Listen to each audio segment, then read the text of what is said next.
તો hi friends, જે પણ વિદ્યાર્થીઓ ગુજરાતમાં ફ્રીશિપ કાર્ડની મદદથી એડમિશન લેતા હોય એ તમામ વિદ્યાર્થીઓને ફ્રીશિપ કાર્ડનું સ્કોલરશિપ ફોર્મ ભરવું ફરજિયાત હોય છે. કારણ કે ફ્રીશિપ કાર્ડની મદદથી તમે એડમિશન લેતા હોય એટલે તમારે કોલેજમાં કોઈ પણ પ્રકારની ટ્યુશન ફી એટલે કે કોલેજ ફી છે તે ભરવાની રહેતી નથી.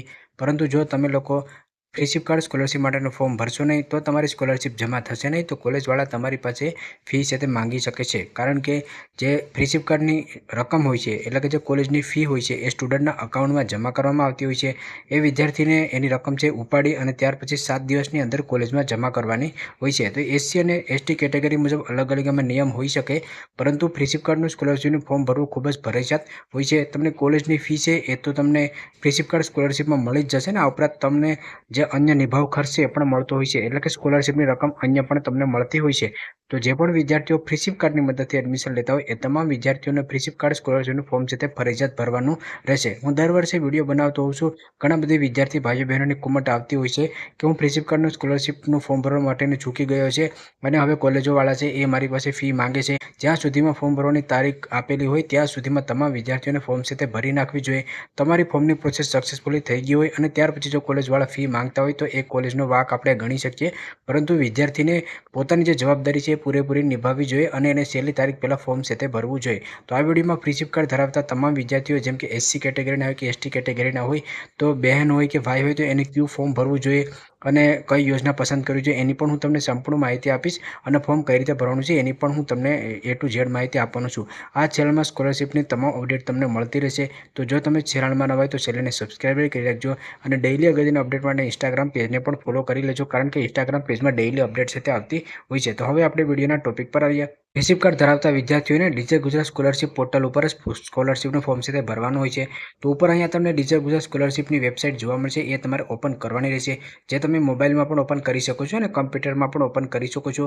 મોસ્ટ ઓફલી ભાઈઓ બહેનો પાસે મોબાઈલ હોય તો હું મોબાઈલમાં જ ફોર્મ ભરીને તમને બતાવીશ. જે પણ વિદ્યાર્થીઓ ઓલરેડી પહેલાં ફ્રીશિપ કાર્ડ કઢાવેલો હોય, બીજા વર્ષમાં કોલેજના કે ત્રીજા વર્ષમાં હોય, તો એ વિદ્યાર્થીઓ રિન્યૂ એપ્લિકેશન કરી શકે છે. તો એ તમામ વિદ્યાર્થીઓ પાસે આઈડી અને પાસવર્ડ હોય તો એ લોગિન કરી અને ફ્રીશિપ કાર્ડ સ્કોલરશિપનું ફોર્મ છે તે ભરી શકશે. પરંતુ જે વિદ્યાર્થીઓ ફ્રેશ એડમિશન લીધું હોય એ તમામ વિદ્યાર્થીઓને ડીજે ગુજરાત સ્કોલરશિપ પોર્ટલ ઉપર ન્યૂ રજિસ્ટ્રેશન છે તે કરવાનું હોય છે. તો આપણે એ ન્યૂ રજિસ્ટ્રેશન છે તે કરશું.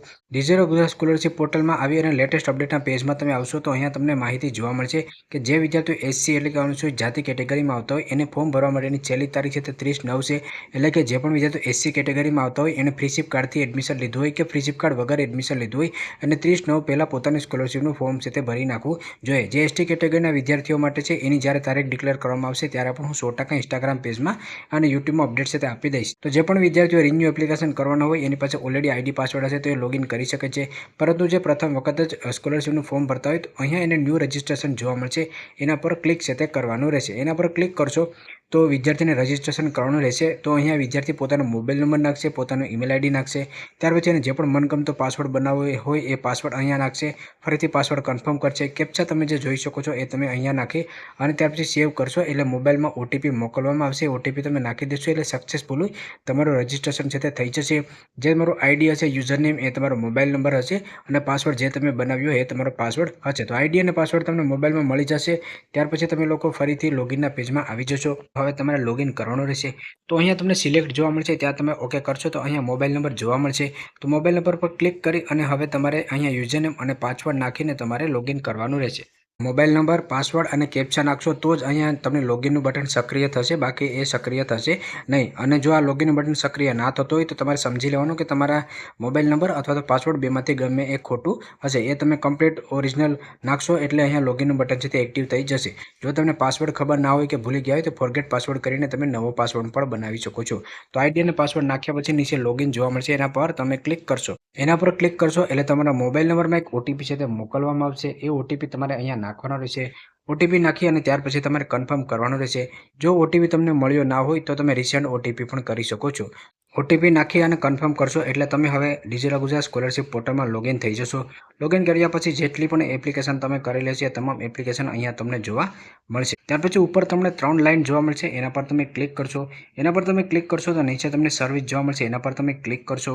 એના પર ક્લિક કરી અને સ્કોલરશિપ સર્વિસ જોવા મળશે, એના પર તમારે ક્લિક કરી દેવાનું રહેશે. સ્કોલરશિપ સર્વિસ પર તમે ક્લિક કરી દેશો એટલે તમારી સમક્ષ કંઈ આ પ્રકારનું જોવા મળશે. તો હવે અહીંયા તમને જોવા મળશે એસસી કેટેગરી, એસટી કેટેગરી અને અધર કેટેગરી. હવે એસસી અને એસટી કેટેગરીના વિદ્યાર્થીઓ કુમાર અને કન્યાને કઈ યોજના પસંદ કરવી જોઈએ એની ડેટા મેં અહીંયા રાખેલો છે, જેથી કરીને તમે લોકો આરામથી સમજી શકો. તો પહેલાં હું એસટી કેટેગરીને તમને સમજાવું ને ત્યાર પછી એસસી કેટેગરીને સમજાવું. તો જે વિદ્યાર્થીઓ એસટી એટલે કે અનુસૂચિત જનજાતિ કેટેગરીમાં આવતા હોય, કુમાર અને કન્યા બંને માટે આવક છે 2.5 લાખથી ઓછી હોય તો એને વીકેવાય 8 છે તે ફોર્મ ભરવાનું રહેશે.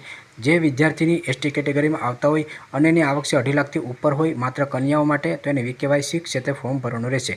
હવે એસસી કેટેગરીની વાત કરું, કુમાર અને કન્યા માટે એની આવક 2.5 લાખથી ઓછી હોય તો એને BCK 6.1 ભરવાનું રહેશે. જે વિદ્યાર્થીની એસસી કેટેગરીમાં આવતી હોય એની ગમે એટલી એની આવક હોય અને ફ્રીશિપ કાર્ડ કઢાવેલું હોય તો એને BCK 5 ભરવાનું રહેશે. અને જે કુમાર એટલે કે બોયઝમાં આવતા હશે એની આવક 2.5 લાખથી 6 લાખની વચ્ચે હોય તો એને BCK 5A ફોર્મ છે તે ભરવાનું રહેશે. જેટલા પણ વિદ્યાર્થીઓ ફ્રીશિપ કાર્ડ ધરાવતા હોય એને ફરજિયાતપણે ફ્રીશિપ કાર્ડની અરજી કરવાની જ હોય છે. ત્યાર પછી જ તમારી સ્કોલરશિપ છે તે મળવાપાત્ર થતી હોય છે. એ મેં પહેલાં તમને અગાઉ જ સમજાવી દીધું છે. જે વિદ્યાર્થીઓ એસટી કેટેગરીમાં આવતા હોય એની ટ્યુશન ફી સીધા કોલેજના ખાતામાં જમા થતી હોય છે, જ્યારે જે અન્ય સહાય છે એ વિદ્યાર્થીના બેંકના ખાતામાં જમા થશે. જે એસસી કેટેગરીમાં આવતા હોય એમાં જે BCK 6.1 ફોર્મ ભરશે તો જે સ્કોલરશિપની રકમ છે એ વિદ્યાર્થીના બેંક એકાઉન્ટમાં જમા થશે. અને જે વિદ્યાર્થીના બેંક એકાઉન્ટમાં જમા થાય એ રકમ 7 દિવસની અંદર ઉપાડી અને રિસીવ કરી અને કોલેજમાં ફરજિયાતપણે ફી તે ભરવાની હોય છે. જે BCK 5 અને BCK 5A હશે એ સરકારના ઠરાવ મુજબ 50% ગુણનું ધોરણ પૂર્ણ થયા બાદ ટ્યુશનનો લાભ છે તે મળવાપાત્ર થશે. તો તમારી કેટેગરી મુજબ તમે યોજના છે પસંદ કરી લેશો. ત્યાર પછી હું જે અહીંયા પ્રોસેસ કરીને બતાવું એ બંને કેટેગરીના વિદ્યાર્થીઓને સેમ જ લાગુ પડશે. એટલે કે ઓનલાઈન જે રજિસ્ટ્રેશનની અને જે ફોર્મ ભરવાની પ્રોસેસ છે એ સેમ જ રહેશે. ખાલી તમારા લોકોને યોજના છે એ તમારી લાયકાત અનુસાર તમારે પસંદ છે તે કરવાની રહેશે. તો તમે જે પણ કેટેગરીમાં આવતા હોય એ તમે પસંદ કરશો. એસસીમાં આવતા હોય કે એસટીમાં આવતા હોય તમારી પસંદગી મુજબ તમારે પસંદ કરવાનું રહેશે. ત્યાર પછી સિલેક્ટ ફાઇનાન્શિયલ યર જોવા મળશે, એના પર ક્લિક કરી અને અહીંયા ઉપર 2026-27 જોવા મળશે, એના પર તમારે ક્લિક કરવાનું રહેશે. એના પર ક્લિક કર્યા પછી નીચે ચેન્જ ફાઇનાન્શિયલ યર જોવા મળશે, એના પર તમારે ક્લિક કરી દેવાનું રહેશે. એના પર ક્લિક કર્યા પછી અહીંયા તમામ પ્રકારની યોજનાઓ જોવા મળશે. મેં તમને અગાઉ કહ્યું એ મુજબ જે પણ યોજના તમારે લાગુ પડતી હોય એ યોજના તમારે આમાંથી પસંદ કરવાની રહેશે. ઉદાહરણ તરીકે હું અહીંયા આ યોજના છે પસંદ કરી લઉં છું. તમારી લાયકાત અનુસાર તમે યોજના પસંદ કરશો. યોજના પસંદ કર્યા પછી આવું તમને જોવા મળે. તમને નીચે આવી અને કન્ટિન્યુ સર્વિસ જોવા મળશે, એના પર તમારે ક્લિક સાથે કરી દેવાનું રહેશે. એના પર તમે ક્લિક કરશો એટલે એક રિક્વેસ્ટ આઈડી જનરેટ થઈ જશે, એના પર તમારે ઓકે કરીને આગળ જવાનું રહેશે. હવે તમારી રિક્વેસ્ટ આઈડી છે જનરેટ થઈ ગઈ હશે. હવે તમારે અહીંયા 5 સ્ટેપ પૂરા કરવાના રહેશે. પહેલાં રજિસ્ટ્રેશન એટલે કે તમારી પર્સનલ ડિટેલ, ત્યાર પછી બેંક ખાતાની ડિટેલ, એજ્યુકેશનની ડિટેલ, ડિઝેબિલિટી ડિટેલ અને ડોક્યુમેન્ટ તમારે અપલોડ છે તે કરવાના રહેશે. નીચે આવ્યા બાદ તમને પ્રોફાઇલ ડિટેલ જોવા મળશે, જેમાં તમારી પ્રોફાઇલમાં જે પણ નામ તમે સેવ કર્યું છે એ નામ તમને અહીંયા જોવા મળશે. ત્યાર પછી નીચે અહીંયા તમારે આધાર કાર્ડ મુજબ નામ ફિલઅપ કરવાનું છે, આધાર કાર્ડ મુજબ જન્મ તારીખ છે એ ફિલ કરવાની છે અને આધાર કાર્ડ મુજબ જેન્ડર છે એ તમારે ફિલઅપ કરવાનું રહેશે. અહીંયા તમામ જે માહિતી છે જેમ કે આધાર કાર્ડ મુજબ નામ, જન્મ તારીખ અને જેન્ડર એ તમારે આધાર કાર્ડ મુજબ સેમ જ આમાં લખવાનું છે, નહીં તો તમે આગળ ફોર્મ છે તે ભરી શકશો નહીં. ત્યાર પછી નીચે અહીંયા તમારે ટિક કરી દેવાનું છે અને જે પણ તમારો આધાર કાર્ડનો નંબર છે એ તમે અહીંયા નાખશો અને ત્યાર પછી તમે વેરીફાઈ આધાર કરશો એટલે આધાર કાર્ડનું સ્ટેટસ છે તમારું યસ આવી જશે. જો આધાર કાર્ડનું સ્ટેટસ તમારો નો આવે તો તમે આગળ ફોર્મ ભરી શકશો નહીં.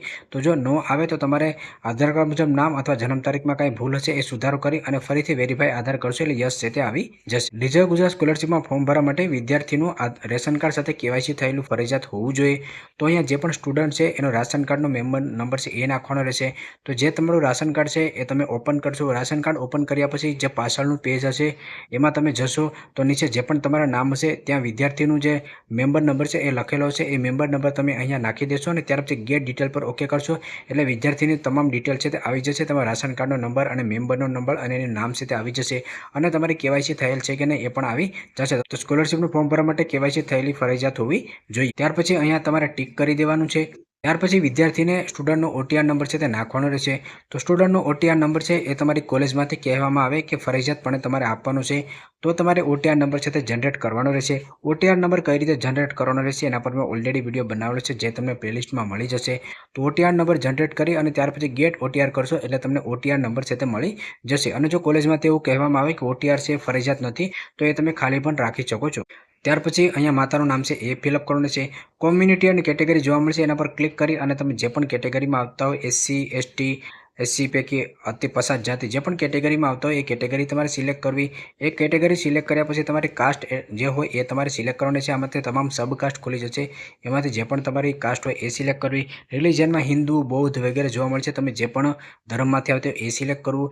મેરેજ થયેલા છે કે નહીં, ડિવોર્સ છે અથવા તો અનમેરિડ છે તો એ તમારે સિલેક્ટ કરી લેવું। તમારા પિતા શું વ્યવસાય કરે છે તો આમાંથી તમારે સિલેક્ટ કરવી। મજૂરી કરતા હોય તો છૂટક મજૂર કરવું, ખેતી કરતા હોય તો ખેતી, અને જોબ કરતા હોય તો જોબ પણ સિલેક્ટ કરી શકો છો। વાર્ષિક તમારી ઇન્કમ કેટલી છે એ તમારા આવકનો પ્રમાણપત્ર જોઈ અને તમારે અહીંયા આવક છે લખી નાખવી। ત્યાર પછી કોઈ વિદ્યાર્થીના માતા પિતા હયાત ના હોય એટલે કે મરણ પામેલા હોય ને અનાથ હોય તો એને યસ કરવાનું છે, બાકી અહીંયા નો રહેવા દેવું। ત્યાર પછી મોબાઈલ નંબર, ઈમેલ આઈડી તમને જોવા મળશે। હવે અહીંયા તમને ડે સ્કોલર અને હોસ્ટેલર જોવા મળશે। જે વિદ્યાર્થી હોસ્ટેલમાં રહેતા હોય એ હોસ્ટેલર કહેવાય છે, અને જે વિદ્યાર્થી હોસ્ટેલમાં ના રહેતા હોય એને ડે સ્કોલર છે એ જ રાખવાનું હોય છે। જો તમે અહીંયા હોસ્ટેલર પસંદ કરશો તો આગળ તમારે હોસ્ટેલની માહિતી છે એ પણ આપવાની રહેશે। જો તમે હોસ્ટેલર પસંદ કરશો તો આગળ હોસ્ટેલ ટાઈપ ખુલી જશે, એમાંથી તમે કોઈ સમરસ હોસ્ટેલ કે સરકારી સમાજ કલ્યાણ હોસ્ટેલમાં રહેતા હોય તો તમારે ગવર્મેન્ટ હોસ્ટેલ છે સિલેક્ટ કરવાની રહેશે। તમે કોઈ ગ્રાન્ટેડ અર્ધ સરકારી હોસ્ટેલમાં રહેતા હોય એ પસંદ કરવાનું રહેશે, અને કોલેજ સંલગ્ન અથવા તો કોઈ પ્રાઇવેટ હોસ્ટેલમાં રહેતા હોય તો એ તમારે પસંદ કરવાનું રહેશે। તો જે તમે હોસ્ટેલમાં રહેતા હોય એ તમારે અહીંયા સિલેક્ટ કરવાનું રહેશે, અને જે વિદ્યાર્થીઓ હોસ્ટેલમાં ના રહેતા હોય એને ડે સ્કોલર છે એ પસંદ કરવાનું રહેશે। ત્યાર પછી અહીંયા એને એબીસીએન ટાઈપમાં રૂરલ અને અર્બન, જે વિદ્યાર્થીઓ રૂરલમાં રહેતા હોય એ રૂરલ કરશે અને શહેરીમાં રહેતા હોય એને અર્બન પસંદ કરવાનું રહેશે। ત્યાર પછી હાઉસ હોલ્ડ કેટેગરી, તો આમાંથી જે પણ કેટેગરી તમારે લાગુ પડતું હોય એ તમારે જે હોય લાયકાત એની અંદર સિલેક્ટ કરી લેવી, અને જો કોઈ પણ ના લાગુ પડતું હોય તો નોટ એપ્લિકેબલ તમારે કરી દેવું। ત્યાર પછી નીચે એડ્રેસની માહિતી, તો અહીંયા તમારું જે સ્ટેટ છે એ આવી જશે। ત્યાર પછી જિલ્લા, તો ગુજરાતના તમામ જિલ્લા ખુલી જશે, એમાંથી જે પણ તમારો જિલ્લો હોય એ તમારે પસંદ કરી લેવો। તમારા જિલ્લા મુજબ તમામ તાલુકા ખુલશે, એમાંથી જે પણ તમારો તાલુકો હોય એ પસંદ કરી લેવો। ત્યાર પછી રૂરલ અને અર્બન, તમે જે વિસ્તારમાં રહો છો એ ગ્રામ્ય વિસ્તાર છે કે શહેરી વિસ્તાર છે એ તમારી પસંદગી અનુસાર તમે પસંદ કરી લેશો। ત્યાર પછી જેટલા પણ તાલુકા ખુલશે એ મુજબ એના તમામ ગામ ખુલી જશે, એમાંથી જે પણ તમારા ગામનું નામ હોય એ તમારે અહીંયાથી પસંદ કરી લેવું। ત્યાર પછી જે પણ ફૂલ એડ્રેસ છે એ એડ્રેસ તમારે અહીંયા ફિલઅપ કરી દેવું, અને જે પણ તમારો પિનકોડ હોય એ પિનકોડ તમારે અહીંયા નાખી દેવો। તો ઉપર તમે કરંટ એડ્રેસ નાખશો અને નીચે તમારે પરમેનન્ટ એડ્રેસ નાખવાનું રહેશે। જો તમારું હાલનું અને કાયમી સરનામું બંને સેમ હોય તો અહીંયા ટીક કરશો એટલે તમારું કોપી અને પેસ્ટ છે તે થઈ જશે, અને જો અલગ અલગ હોય તો તમે અલગ અલગ પણ ફિલ કરી શકો છો। ત્યાર પછી નીચે સેવ એ નેક્સ્ટ જોવા મળશે, એના પર તમારે ક્લિક કરી દેવાનું રહેશે એટલે તમારો ડેટા છે સેવ થઈ જશે। હવે તમે બેંક ડિટેલના પેજમાં આવી ગયા છો, તો હવે જે પણ વિદ્યાર્થી કે જે સ્કોલરશિપનું ફોર્મ ભરે છે એની બેંક અકાઉન્ટ છે એ તમારી પાસે રાખજો, એમાંથી માહિતી ફિલઅપ કરવાની રહેશે। તો જે પણ બેંકમાં તમારું ખાતું હોય એનો આઈએફએસસી કોડ નંબર તમે અહીંયા નાખશો, અને શો બેંક ડિટેલ કરશો એટલે નીચે તમારી બેંકનું નામ અને બેંકની બ્રાન્ચનું નામ છે તે આવી જશે, એ ઓટોમેટિક જ આવી જશે। ત્યાર પછી જે પણ તમારો ખાતા નંબર હોય એ તમારે અહીંયા નાખી દેવો। અહીંયા મેં ફક્ત ડેમો તરીકે અકાઉન્ટ નંબર નાખેલો છે, તમારો જે વ્યવસ્થિત ખાતા નંબર હોય એ તમારે બેંકની પાસબુકમાં એ તમારે અહીંયા નાખી દેવો।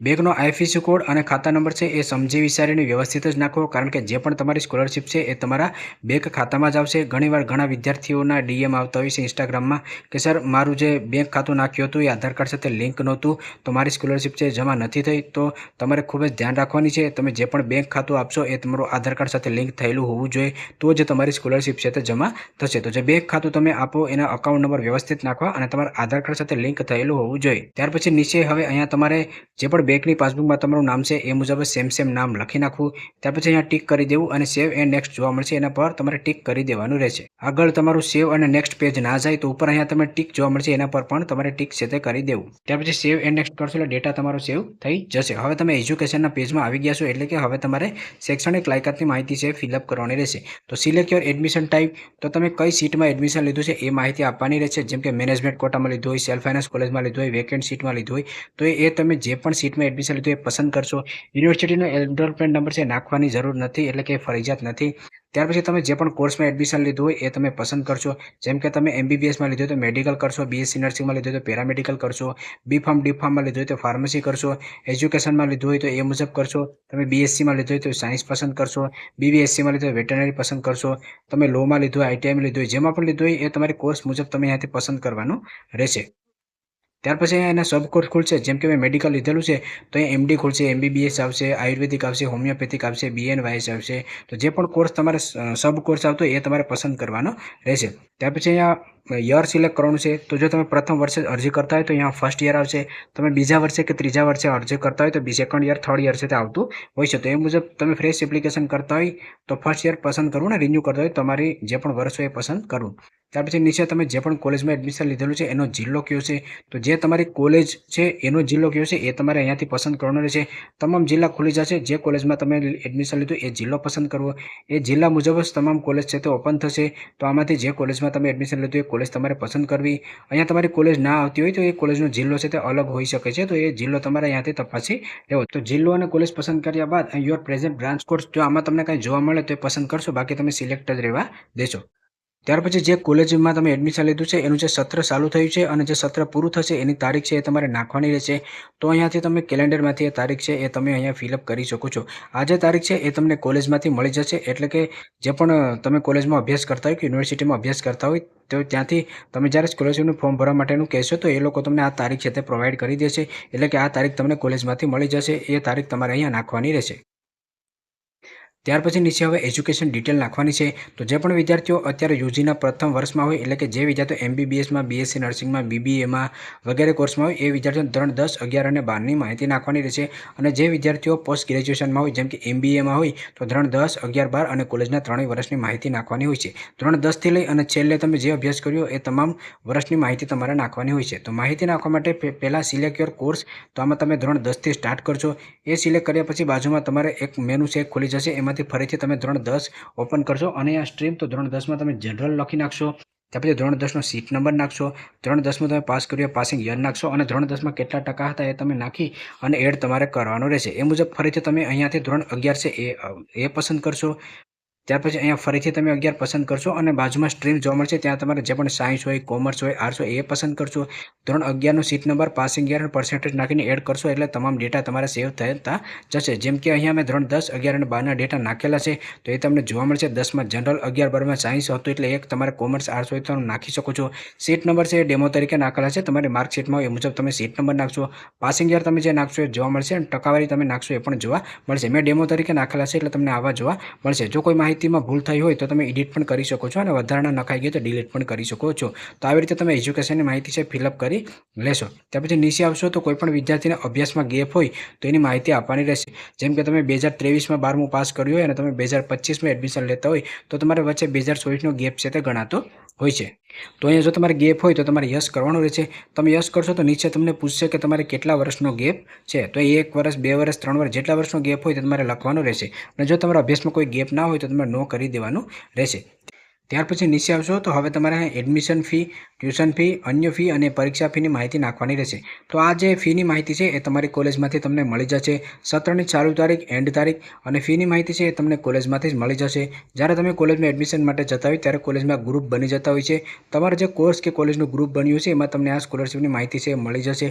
અને જો તમારે ગ્રુપ ના બન્યા હોય તો તમને સ્કોલરશિપના નોટિસ બોર્ડ ઉપર, એટલે કે કોલેજના નોટિસ બોર્ડ ઉપર આની માહિતી છે એ મળી જતી હોય છે. અથવા તો કોલેજમાંથી તમે કોઈ ક્લાર્કને કે તમારા જે શિક્ષકો એને પૂછશો તો આ માહિતી તમને મળી જશે. તો આ જે ફીની માહિતી છે તમારે નાખવાની રહેશે. ફીની માહિતી તમે નાખી દો ત્યાર પછી નીચે આવશો તો હવે આપણે ફ્રીશિપ કાર્ડ સ્કોલરશિપનું ફોર્મ ભરીએ છીએ, એટલે અહીંયા ફ્રીશિપ કાર્ડની ડિટેલ છે તે નાખવાની રહેશે. તો અહીંયા ફ્રીશિપ કાર્ડનો જે પણ નંબર હોય એ તમે નાખશો. જે તમને ફ્રીશિપ કાર્ડ સમાજ કલ્યાણ કચેરીમાંથી મળ્યું છે એમાં તમને ફ્રીશિપ કાર્ડનો નંબર મળી જશે. ફ્રીશિપ કાર્ડ તમે કઈ તારીખે કઢાવેલું છે એ ફ્રીશિપ કાર્ડમાંથી તમને મળી જશે, એ તારીખ લખશો અને જે જિલ્લામાંથી તમે કાઢેલો હોય એ જિલ્લો તમારે અહીંયા પસંદ કરવાનો રહેશે. તો એ તમે કર્યા પછી નીચે સેવ એ નેક્સ્ટ જોવા મળશે, એના પર તમારે ક્લિક કરવાનું રહેશે. એજ્યુકેશન ડિટેલને સેવ એન્ડ નેક્સ્ટ કર્યા બાદ તમે દિવ્યાંગતા ડિટેલમાં આવશો. જો કોઈ વિદ્યાર્થી ભાઈ કે બહેન અપંગતા એટલે કે દિવ્યાંગતા ધરાવતા હોય તો યસ કરશે, બાકી આ નો છે એ જ તમારે રહેવા દેવાનું છે. ત્યાર પછી સેવ એ નેક્સ્ટ તમારે કરવાનું રહેશે. સેવ એન્ડ નેક્સ્ટ તમે કરશો તમારા ડેટા સેવ થઈ જશે. ત્યાર પછી હવે તમે ડોક્યુમેન્ટ અપલોડના પેજમાં પહોંચી જશો. તો હવે તમારે જે ડોક્યુમેન્ટ છે અપલોડ કરવાના રહેશે. ડોક્યુમેન્ટ તમે અપલોડ કરો એ જેપીઈજી, જેપીઈ અથવા તો પીડીએફ ફોર્મેટમાં હોવા જોઈએ. મેક્સિમમ સાઇઝ છે તે 1 MB સુધીની હોવી જોઈએ. 1 MBથી નીચે કોઈ પણ સાઇઝમાં ડોક્યુમેન્ટ છે એ ચાલી જશે. તો ડોક્યુમેન્ટ અપલોડ કરવા માટે અહીંયા તમને જે ટીક માર્ક જોવા મળશે એના પર તમે ટીક કરશો. ત્યાર પછી જે પણ સર્ટિફિકેટનો નંબર હોય, જે કોઈ પણ ડોક્યુમેન્ટ તમે અપલોડ કરતા હોય તો એ ડોક્યુમેન્ટમાં જે સર્ટિફિકેટનો નંબર હોય એ નંબર તમે અહીંયા નાખશો. ત્યાર પછી બ્રાઉઝ પર ઓકે કરી અને મોબાઈલની ગેલેરી કે કમ્પ્યુટરમાંથી તમે જે ડોક્યુમેન્ટ છે અપલોડ કરી લેશો. ડોક્યુમેન્ટ તમે અપલોડ કરો ત્યારે અહીંયા ખાસ જોવાનું કે સ્ટાર માર્ક, તો જે સ્ટાર માર્ક છે એ ડોક્યુમેન્ટ તમારે ફરજિયાતપણે અપલોડ છે તે કરવાના રહેશે. તો ક્યાં ડોક્યુમેન્ટ અપલોડ કરવાનું છે તો એક જાતિનું પ્રમાણપત્ર, આવકનું પ્રમાણપત્ર, બેંકની પાસબુક, ફ્રીશિપ કાર્ડ અપલોડ કરવાનું છે, ધોરણ 10ની માર્કશીટ અપલોડ કરવાની છે, ધોરણ 12ની માર્કશીટ અપલોડ કરવાની છે, જે ધોરણ 12 ઉપર સ્કોલરશિપનું ફોર્મ ભરતા હોય એના માટે સ્કૂલ લિવિંગ સર્ટિફિકેટ અપલોડ કરવાનું છે, જે ગ્રેજ્યુએશન ઉપર ભરતા હોય એને ગ્રેજ્યુએશનની માર્કશીટ અપલોડ કરવાની છે, ફીની રિસીપ અપલોડ કરવાની છે જો તમારે લાગુ પડતી હોય તો, હોસ્ટેલમાં રહેતા હોય ને હોસ્ટેલનું સર્ટિફિકેટ અપલોડ કરવાનું છે, જેના અભ્યાસમાં ગેપ હોય ને ગેપ સર્ટિફિકેટ અપલોડ કરવાનું છે, કોઈ દિવ્યાંગતા ધરાવતા હોય તો એ સર્ટિફિકેટ અપલોડ કરવાનું છે. ત્યાર પછી જો કોઈના પિતા મૃત્યુ પામ્યા હોય તો પિતાનું મરણ પ્રમાણપત્ર અપલોડ કરવાનું છે. મેરેજ થયેલા હોય અને તમારે ડોક્યુમેન્ટ અપલોડ કરવું હોય તો તમે કરી શકો છો. અન્ય કોઈ માર્કશીટ હોય તો એ પણ અપલોડ કરી શકો છો. સ્કૂલ કે કોલેજનું આઈડેન્ટિટી કાર્ડ હોય તો એ પણ તમે અપલોડ કરી શકો છો. જે સ્ટાર માર્કવાળા છે એ ફરજિયાત છે. સ્ટાર માર્ક વગરના ડોક્યુમેન્ટ છે તમે અપલોડ ના કરો તો પણ ચાલે. ત્યાર પછી બ્રાઉઝ પર ઓકે કરી અને મોબાઈલની ગેલેરી કે કમ્પ્યુટરમાંથી તમે તમારો જે પાસપોર્ટ સાઇઝનો ફોટો હશે અપલોડ કરી લેશો. તમે જે પણ ડોક્યુમેન્ટ અપલોડ કરો એ વ્યવસ્થિત અને ક્લીન હોવા જોઈએ, જેથી કરીને તમારી અરજી છે એ રિજેક્ટ ના થાય અથવા તો એ પેન્ડિંગમાં આવે નહીં. અને તમામ ડોક્યુમેન્ટ તમારે ઓરિજિનલ જ અપલોડ કરવાના છે. અમુક કિસ્સામાં તમે ઝેરોક્સ અપલોડ કરી શકો છો. ત્યાર પછી અહીંયા નીચે આવશો તો તમને સેવ એઝ ડ્રાફ્ટનું ઓપ્શન છે તે જોવા મળશે. તાત્કાલિક જ તમામ વિદ્યાર્થીઓને અરજી છે સબમિટ નથી કરવાની. પહેલાં તમારે ડ્રાફ્ટ છે એ સેવ કરવાનો રહેશે. તો સેવ એઝ ડ્રાફ્ટ કર્યા પછી નીચે તમને પ્રિન્ટ જોવા મળશે, એના પર ક્લિક કરી અને PDF ડાઉનલોડ કરી લેશો. ત્યાર પછી કોઈ પણ ઓનલાઈન દુકાને અથવા તો પ્રિન્ટરથી તમે આને પ્રિન્ટ મેળવી લેશો. એ પ્રિન્ટ મેળવી લો ત્યાર પછી તમારે આ જે ડ્રાફ્ટ છે એ કોલેજમાં લઈ જવાનો છે. કોલેજમાં તમારે આ ફોર્મ છે એ બતાવવાનું રહેશે. કોલેજવાળા છે એ તમારું જે સ્કોલરશીપનું ફોર્મ છે ચેક કરશે. ફોર્મમાં કાંઈ પણ ભૂલ હશે તો તમને સુધારો કરવાનો કહેશે. એ સુધારો તમારે લોગિન કરીને ફરીથી કરવાનો રહેશે. એટલે પહેલાં તમારે ડાયરેક્ટ ડ્રાફ્ટ છે એ સેવ કરવાનો છે, ડાયરેક્ટ સબમિટ કરવાનો નથી. તો કોલેજમાં તમે ફોર્મ બતાવી લો ત્યાર પછી ફરીથી તમારે લોગિન કરવાનું છે. જો ફોર્મમાં કોઈ પણ કોલેજમાંથી સુધારો કરવાનું કહ્યું હોય તો તમારે સુધારો કરવાનો છે. જો સુધારો કરવાનો ના કહ્યું હોય તો હવે તમે અહીંયા ટિક કરશો. ટિક કર્યા પછી નીચે આવશો તો વેરીફાઈ મોબાઈલ નંબર જોવા મળશે, એના પર ક્લિક કરી અને તમારા મોબાઈલમાં OTP મોકલશો. OTP આવશે, નાખી દેશો. OTP નાખ્યા પછી બાજુમાં તમને કન્ફર્મ એન્ડ ફાઇનલ સબમિટ જોવા મળશે, એના પર તમે ક્લિક કરશો એટલે તમારી ફોર્મની જે પ્રોસેસ છે એ પૂર્ણ થઈ જશે અને તમારું જે સ્કોલરશીપનું અરજી ફોર્મ છે એ પ્રિન્સિપાલ એટલે કે તમારી કોલેજમાં પહોંચી ગયું હશે. એકવાર તમે ફોર્મને સબમિટ કરી લેશો ત્યાર પછી તમે કોઈ પણ પ્રકારનો સુધારો છે તે કરી શકશો નહીં. એટલે સબમિટ કરતાં પહેલાં કોલેજમાં તમારે અવશ્ય બતાવી લેવું. એટલે ટૂંકમાં કહું તો પહેલાં તમે ડ્રાફ્ટ સેવ કરી કોલેજમાં બતાવી લો. કોલેજમાં તમે બતાવી લેશો ત્યાર પછી લોગિન કરી અને તમારે ફાઇનલ સબમિટ છે તે કરી દેવાનું રહેશે. ફાઇનલ સબમિટ કર્યા પછી અરજી છે તમારી સ્કૂલમાં અથવા તો કોલેજમાં પહોંચી ગઈ હશે. તો આટલી પ્રોસેસ તમારે કરવાની રહેશે. ત્યાર પછી જ્યારે આની સમય મર્યાદા હશે એ મુજબ તમને સ્કોલરશીપ મળી જશે. અને જ્યારે સ્કોલરશીપ મળશે ત્યારે હું તમને લોકોને વિડીયો બનાવીને અપડેટ છે તે કરી દઈશ. તો આ વિડીયો તમને પસંદ આવે તો લાઇક કરજો અને ચેનલમાં નવા હોય તો ચેનલને સબસ્ક્રાઈબ કરવાનું ભૂલશો નહીં.